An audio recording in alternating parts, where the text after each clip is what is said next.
And according to the tradition, before Messiah returned, Jeremiah would return, and he would go get the altar of incense, and he would go get the ark, and when he recovered the ark, then Messiah would come in his glory. So there were all these possibilities. By the way, they were all wrong. The tradition about Jeremiah shows up in 2nd Maccabees, that intertestamental apocryphal book. But they were all short of the truth. But here's what they all had in common. They knew Jesus had to be a prophet.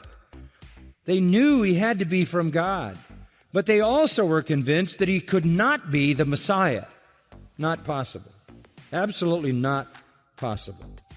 Why could he not be the Messiah? Because they had a very highly developed messianic concept. Political ruler, military power, overthrows Rome, destroys all Israel's enemies, brings blessedness to Israel, prosperity to Israel, permanent peace to Israel, elevates Israel to be the greatest nation on the face of the earth. All other nations are under the shadow of Israel. The Messiah reigns in Israel and dominates the world. Righteousness flows. They took all the messianic prophecies of the Old Testament. The desert blossoms like a rose. Isaiah's prophecies about the character of the kingdom. All of that. The promises to David all fulfilled. The promises to Abraham all fulfilled. The promise of the new covenant to Jeremiah, the salvation of Israel fulfilled, and the salvation of Gentiles as the gospel extends to the earth. Where was all this? Their messianic concept was highly developed. And so they couldn't get to the point where they saw Jesus as the Messiah because he didn't fit that. He wasn't a military leader. He wasn't a conqueror. He wasn't a destroyer of armies. He didn't look like a king, act like a king. So they come up short. John 3, 1-2. We know you are a teacher come from God because nobody can do what you do except God be with him. So we get that. We get it. You are a prophet from God, and that's what they're all saying. That's the popular view. John the Baptist, Jeremiah, Elijah, and I'm sure they threw in some others. That's question number 1 on the test.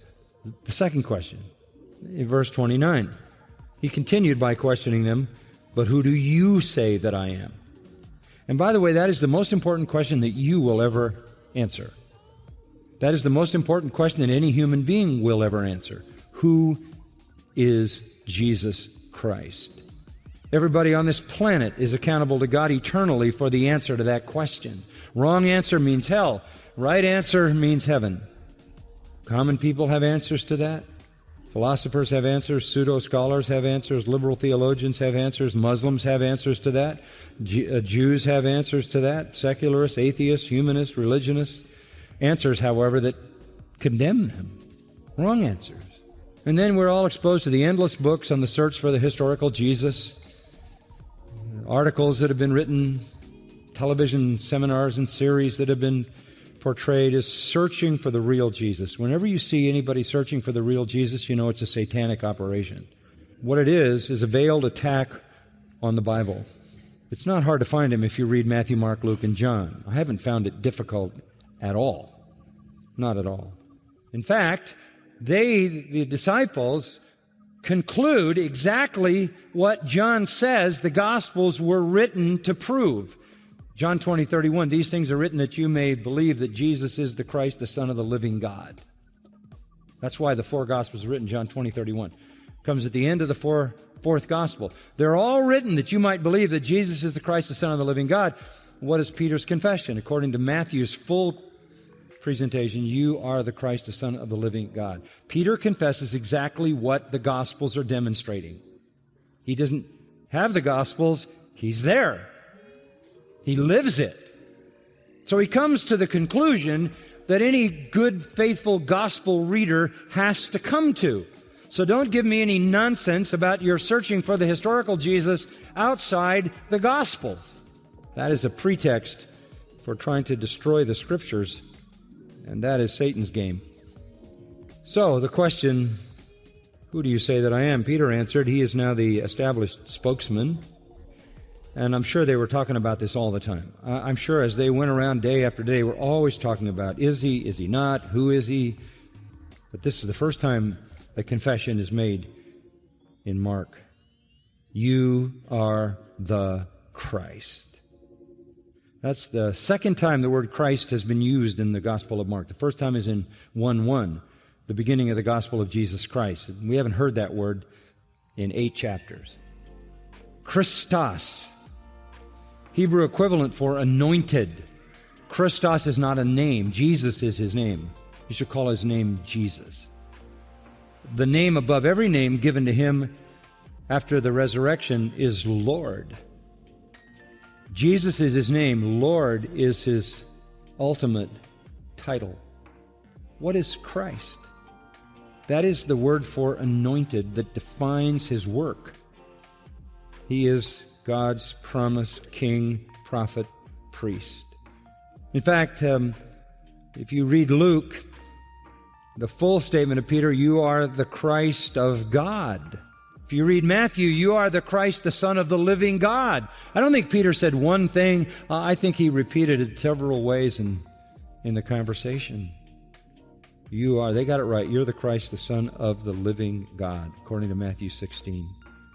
You say, well, what were they thinking for 2.5 years? Oh, they were thinking that he was.